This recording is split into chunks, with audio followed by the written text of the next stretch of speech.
What's up, everybody? Sujin Patel here. I've got Eric Sue with me, and we're going to talk about omni-channel marketing. But first, Eric, what do you do? Like, who are you? Yeah, so I am actually Sujin originally founded Single Grain. This is actually the new Single Grain office. Single Grain is a company I purchased from Sujin.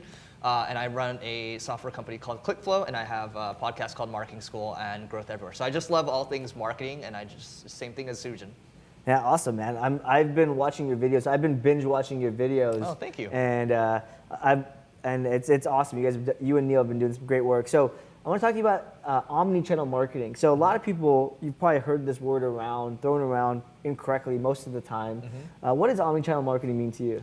Yeah, so Omni is like you're being present in a lot of different places. Like Omni, kind of when I think about when I think about some of the games I've played in the past, like Omni, it's like sometimes it means like power at the same time, right? But it's like to me, it's being in different places at the same time. So a good example of this might be let's use Gary Vaynerchuk as an example. So he will have a guy following him around every single day shooting video content, but that video content also gets converted into podcasts as well. And then it gets converted into blog posts. So one of the guys that used to work at Single Grain is actually Gary's copywriter now in New York. It's a small world.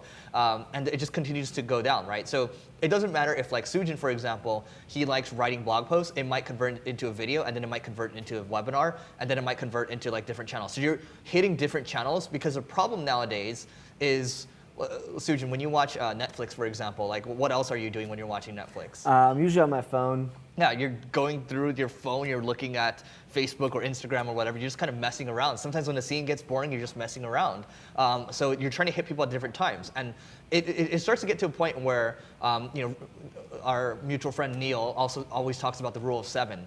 So that's just people have to see you 7 times before taking action. I'd argue it's even higher than that, and I've read some statistics where it's like up to 14 times. Yeah. You just gotta, like when people start to say like, Sujin, I see you all the time, Eric, I see you all the time, or in one of the videos we shot earlier today, I talked about when I was at a conference, a guy said he saw my ads online, he listened to my podcast, and he talked about all the channels he saw me on, and that deal became a couple $100,000. So that's an omni-channel approach, and it's just saying, okay, how can I take not just one piece of content and make it into multiple pieces? And people have tried to coin a bunch of different terms, like circular virality or all these different things. Like, let's just keep it simple. Omni-channel marketing.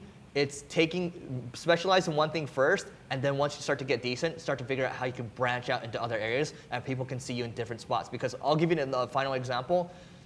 Even though I do marketing school as a podcast, when I was pushing it to YouTube and when I traveled to Japan, I actually spoke at a little thing in Japan because Japanese people found out I was going there. And all the people that I was sitting with, they were just like, I only watch you on YouTube, and they actually know me more than they know Neil. So they said, I heard of Neil through you. So that's another side thing, right? Like, so just think, like people in different countries consume content differently, and they also think differently too. Yeah, absolutely. So do you have a good example of a company doing omni-channel well? Like, who do you think is like a company you admire that's doing omni-channel well? Yeah, so let's see. HubSpot, I think, is a really good example because they have their own podcast. Oh my God, Drift is an even better example. So HubSpot, let's use them first. They produce a ton of written content. They have a podcast as well, okay? And I also consider this marketing.